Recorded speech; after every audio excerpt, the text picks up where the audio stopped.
His complicated emotions made him feel like a forgotten part, but it was all irreversible. As the elevator moved, Jim cautiously arrived at the central hall. He finally met Ren, who looked just as confused as he once was. Jim led Ren to the observation room. Like a temp guide, he told Ren they'd need 89 years to reach home due to a glitch. Both were prematurely awakened, which Ren couldn't handle. He stormed toward the control room like a kid trying to get in, then ran back to the storage room in search of a spare pod. After a brief breakdown, Jim shared his year and 3 weeks of solitude with Ren, explaining that had tried every possible method to no avail. Witnessing Ren's breakdown, Jim knew he needed time. After Ren returned, Jim sought Arthur like a helpless schoolboy. He urged Arthur to keep a secret, never letting Ren know he was the one who woke him up. As time passed, Ren adapted to spaceship life with Jim's company, and the two guys hit the dance machine together. They spent time together at Arthur's bar, played basketball, and watched movies. The plot was finally heading in Jim's desired direction. This day had come. Jim proposed a formal date to Ren with a homemade robot. Jim stood there, no surprises. Ren smiled and penned his reply, swapped into a snazzy suit, and Jim personally went to greet him. The two first grabbed a drink with Arthur. They then enjoyed a romantic dinner at the restaurant, and Jim took Ren to experience true romance. The two suited up and stepped out of the spaceship. Jim felt all the feels, finally able to admire the beauty of the galaxy with the love of his life, while Ren felt lucky too. He felt he was lucky because he hadn't woken up on his own. That night, Jim got his wish. In the days that followed, Jim, lost in the happy world, slowly forgot about what he had done. He stumbled into the plant nursery, and when a few roses appeared, Ren figured out that Earth's romance couldn't be any better. While the spaceship maneuvered around Betelgeuse, only Jim and Ren witnessed the cosmic brightness. Witnessing their love and the frailty of humanity, Ren bragged to Arthur back at the bar. He and Jim were inseparable, with no secrets, but when secrets were mentioned, Arthur, the robot, was misunderstood. So when Jim went to the restaurant to propose, Arthur thought he was with Jim. Jim and Ren's marriage was on the horizon, and their bond was quite strong.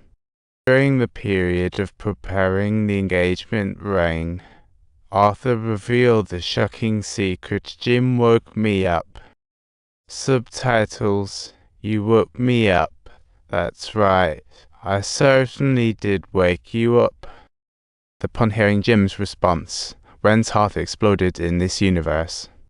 He started questioning if everything in front of him was real, but Jim felt helpless in this situation. Ren was overwhelmed by a mixture of anger and collapse, and though his hysteria caused no ripples in the universe, he later barged into Jim's room to face the man who had ruined his life. Fury, Ren threw punches at the man who wrecked his life, but when he picked up a metal pipe, he couldn't bring himself to go all out. Maybe it was his conscience or fear of a lonely future to seek Ren's forgiveness. Jim confessed his feelings over the intercom. He explained how he fell for him, but to Ren, these one-sided feelings were utterly meaningless. Exactly, it's just like Ren's roar, a complete manifestation of being in a helpless situation with nothing left to say. This life experience felt like a murder. The spaceship faced more malfunctions, and a fire alarm finally went off. As Ren was eating, he suddenly devoured dessert like a hungry beast, like an unknown voice made a snarky comment somewhere. Who planted a tree in the lobby?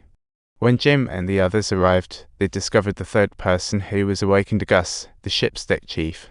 Like Jim, he was prematurely awakened due to a hibernation malfunction, sharing a similar fate.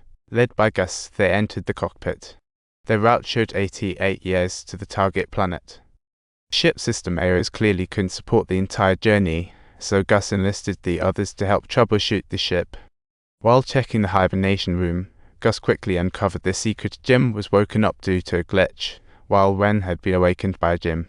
Jim didn't deny it at all. Indeed, he had already known your plan. Back in the cockpit, Ren approached Gus to help settle things for him, but Gus was unable to act as judge for Jim due to severe hibernation pod failure. Gus carefully led them into the engineering section, suited up like preparing for a party.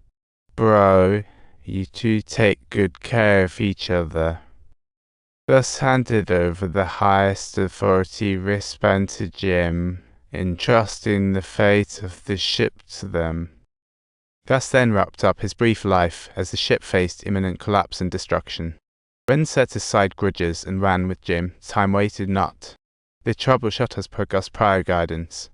Suddenly, a hatch door opened up and Ren was instantly sucked in. Upon seeing this, Jim rushed to the doorway immediately. He kicked to block the gap quickly, and the oxygen in the room began to gradually restore. However, they found out that there were more than 1 meter holes.